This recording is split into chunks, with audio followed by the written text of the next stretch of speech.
안녕하세요. 3월 21일 목요일입니다. 오늘은 마가복음 13장 28절부터 37절까지입니다. 제가 읽겠습니다.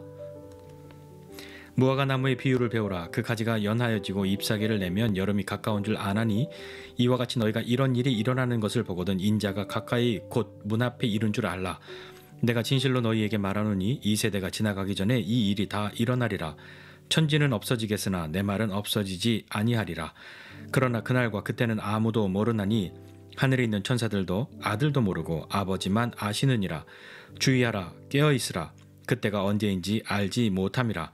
가령 사람이 집을 떠나 타국으로 갈 때에 그 종들에게 권한을 주어 각각 사물을 맡기며 문지기에게 깨어있으라 명함과 같으니 그러므로 깨어있으라. 집주인이 언제 오는지 혹 저물 때일는지 밤중일는지 닭 울 때일는지 새벽일는지 너희가 알지 못함이라. 그가 호련히 와서 너희가 자는 것을 보지 않도록 하라. 깨어있으라. 내가 너희에게 하는 이 말은 모든 사람에게 하는 말이니라 하시니라. 아멘. 오늘 예수님은 무화과나무의 이야기를 통해서 그리고 종들에게 맡기고 먼 타국으로 떠났던 주인이 돌아오는 그 이야기를 통해서 제자들에게 이런 일이 있으면 그때인 줄 알라라고 말씀하시는 거죠.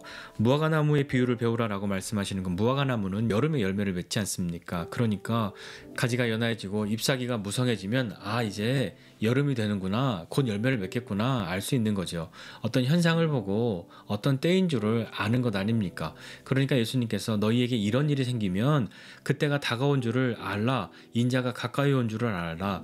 문 앞에 와 있는 것처럼 그렇게 가까이 이른 줄을 알라라고 말씀하는 거죠.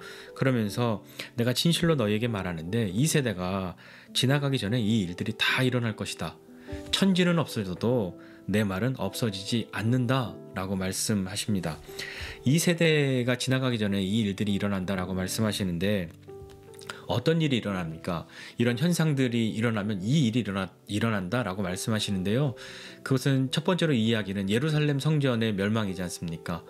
그리고 또 하나는 단지 거기서 끝나는 것이 아니라 예루살렘 성전의 멸망은 곧 다가오는 종말에 대한 그것의 증거로 예표로 예수님이 말씀하시는 것이죠. 그러니까 이 세대에 이 일이 일어난다 하는 것은 단지 예루살렘 성전의 멸망만으로 끝이 아니라 내가 말한 것이 이루어지는 것을 통해 예루살렘 성전의 멸망은 곧 종말의 때 재림에 대한 것의 증거인 줄을 알아라. 천지는 없어지지만 내 말은 없어지지 않는다. 어제 우리 본문에서도 예수님이 내가 다 미리 말하였느니라 라고 말씀하신 그것은 반드시 그렇게 말씀하신 대로 이루어진다라는 것을 제자들에게 가르치시고 있는 건 아닙니까?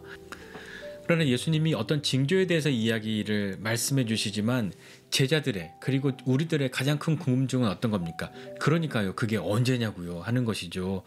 그 언제냐 하는 것은 어떤 징조들이 일어납니까? 라는 그런 것보다 정확한 날짜를 알기를 원하는 것이죠. 그러니까 그 부분에 대해서 사람들을 미혹하는 그런 일들이 일어났던 것 아니겠습니까? 예수님 말씀하시죠. 그날과 그때는 아무도 모른다. 하늘의 천사도 모르고 아들도 모르고 오직 아버지만 아신다. 그렇게 말씀하시죠. 그렇기 때문에 아무도 모르니까 예수님이 주의하라 라고 말씀하는 겁니다. 주의하라 말씀하시면서 3번이나 거듭해서 깨어있으라고 말씀하시죠. 깨어있으라 말씀하신 것은 언제인지 모르니까 깨어있으라 하신 것이죠. 그리고 한 가지 더 비유를 말씀하십니다. 어떤 사람이 집을 떠나서 타국으로 가는데 그 종들에게 권한을 주어 각각 사물을 맡겼다 이렇게 말씀합니다. 단지 일만 시킨 것이 아니라 그 일에 대한 권한을 준 것이죠. 그 권한을 주어서 일을 맡겼고 또 문지기에게는 깨어있으라고 명함과 같다 라고 말씀하십니다. 그렇기 때문에 깨어있으라 했으니 문지기만 깨어있는 것이 아니라 권한을 주고 사물을 맡긴 사람들 그리고 특별히 깨어있으라 명령한 그 문지기 모두가 깨어있어야 하는 것인데 여기에서 이 깨어있음은 물리적으로 잠을 안 자야 한다는 말씀이 아니고 자신에게 맡겨진 일에 게으르지 말고 문지기는 가장 먼저 누가 오는지 알 수 있으니까 그것에 있어서 항상 깨어있으라 자신에게 맡겨진 일들을 잘 감당하고 있어라 라고 하는 말씀이지 않겠습니까? 깨어 있어야 하는 건 집주인이 언제 올지 모르기 때문인 거죠. 저물 때 올지 밤중에 올지 닭이 울 때 올지 새벽에 올지 아무도 모르기 때문에 깨어 있어야 한다. 호련히 그 주인이 오게 되는데 너희가 자는 것을 보지 않도록 하라 라고 말씀하시는 거죠. 주인이 종들에게 권한을 주고 무엇인가를 맡겼고 문지기에게 깨어있으라 명령하였는데 그들이 그 주인의 말을 귀담아 듣지 않고 그 명령을 따르지 않고 게으르고 그 주인의 명령을 잊어버린 채로 삶을 살고 있다고 하면 주인이 돌아왔을 때 어떻겠습니까? 그런 예수님은 3번이나 거듭해서 깨어있으라고 말씀하시는 거죠.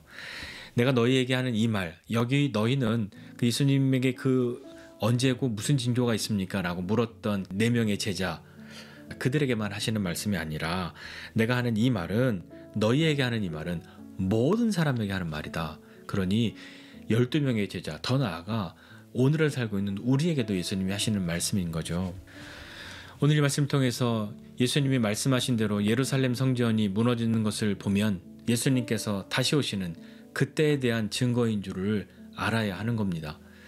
앞서 2세대라고 말했던 그 말이 단지 그 시대를 살고 있는 사람들에게만 한정하는 것이 아니라 이 세대라고 하는 이 말은 당시의 그 유대인들 그리고 모든 사람들이라고 이야기할 수 있기 때문에 그 예수님의 시절을 살고 있었던 사람들에게 한정한 것이 아니고 그것은 예루살렘 성전은 그들에게 일어나는 일이지만 그 이후에 이 종말의 때는 그 이후로 살아가는 사람들에게 오는 것이므로 여기 이 세대는 모든 사람들이라고 그렇게 이해한다면 예수님께서 말씀하신 대로 이 깨어있으라 하는 이 말도 그 당시의 사람들에게만 한정되는 것이 아니라 오늘을 살고 있는 우리에게도 깨어있으라는 말이 예수님께서 분명하게 외치시는 말씀인 거죠. 깨어있음은 어디에서 찾아볼 수 있습니까? 잠을 조금 자는 사람, 잠을 거의 안 자는 사람은 이 말씀대로 사는 것입니까? 그것이 아니라고 말씀드렸죠. 그 종들에게 권한을 주어서 사물을 맡겼고 문지기에게 깨어있으라 말씀하셨다고 하셨으니 종들에게는 어떠한 일을 맡겨주셨고 문지기에게는 지키는 것을 맡겨주신 각자에게 맡겨주신 일들을 소홀히 여기지 말고 어떤 소문이 나든 어떤 징조가 보이든 흔들림 없이 자신들에게 맡겨진 것들을 감당해야 하는 것이죠. 권한을 주고 맡겨주신 일 그리고 깨어있으라 명령하신 그 자신의 일이 있는데 저기에 그리스도가 있대, 저기에 그리스도가 있대, 여기에 이런 신기한 일이 놀라운 일이 일어났대, 그가 혹 선지자가 아닐까 혹 그리스도가 아닐까 하는 그런 이야기를 듣더라도 우왕좌왕 흔들리지 말고 요동하지 말고 진리의 말씀에 굳게 서서 자신들에게 맡겨주신 그 일들을 감당하는 것, 그것을 그 주인은 보고자 하는 것 아닙니까? 그 이야기는 우리가 잘 알고 있는 달란트의 비유와 다르지 않습니다. 그러니 오늘 우리 다시 한번 마음을 다잡는 것은 어떠한 일이 있어도 또 어떠한 소문이 어떠한 이야기들이 들려도 심지어 그것이 우리를 미혹해 하는 이야기라 할지라도 우리는 우리에게 맡겨주신 그 일들, 특별히 주님이 우리에게 맡겨주신 일들은 권한을 주어 맡겨주신 일 아닙니까? 그 권한이라고 하는 것, 그것은 내가 군림하는 데 쓰는 것이 아니라 그 일들은 그 주인을 대신하여 하는 일이라고 하는 그 마음을 우리가 오늘도 갖고 우리에게 맡겨주신 일들이 무엇인가, 내게 주신 그 삶의 시간들이 어떠한 것인가를 다시 한번 생각하면서 깨어있는 저와 여러분 모두가 되시기를 주님의 이름으로 부탁드립니다. 기도하겠습니다. 하나님 아버지 은혜와 사랑을 감사드립니다. 하나님, 주님께서 말씀하신 그 여러 징조들이 지금까지 없었던 것이 아니고 지금도 있고 이전에도 있었고 앞으로도 있을 것인데 그렇기 때문에 주님의 말씀은 기약할 수 없는 그런 말씀인 것이 아니라 지금 우리가 그때를 살아가고 있음을 알고 그러나 그것에 흔들리지 아니하고 깨어있어 주께서 우리에게 맡겨주신 바 명하신 바를 잘 감당하는 믿음의 사람들이 다 되게 하여 주옵소서. 하나님 아버지, 우리가 진리의 말씀 위에 굳게 서고 또 주님 앞에 있음으로 또 주님과 함께함으로 여러 재난과 난리와 전쟁과 기근과 많은 그러한 소문들 가운데에 주님과 함께 흔들림 없이 우리에게 허락해 주신 삶의 자리를, 삶의 시간들을 잘 살아나갈 수 있는 사람, 다시 오는 그 주인을 만나는 그 종들과 그 문지기의 기쁨을, 그 감사를, 그 감격을 경험할 수 있는 믿음의 사람들이 다 되도록 은혜를 더하여 주옵소서. 오늘도 깨어있고자 하는 우리 한 사람 한 사람에게 주님 새 힘 주시고 함께하여 주시기를 원합니다. 감사드리고 예수님의 이름으로 기도드립니다. 아멘.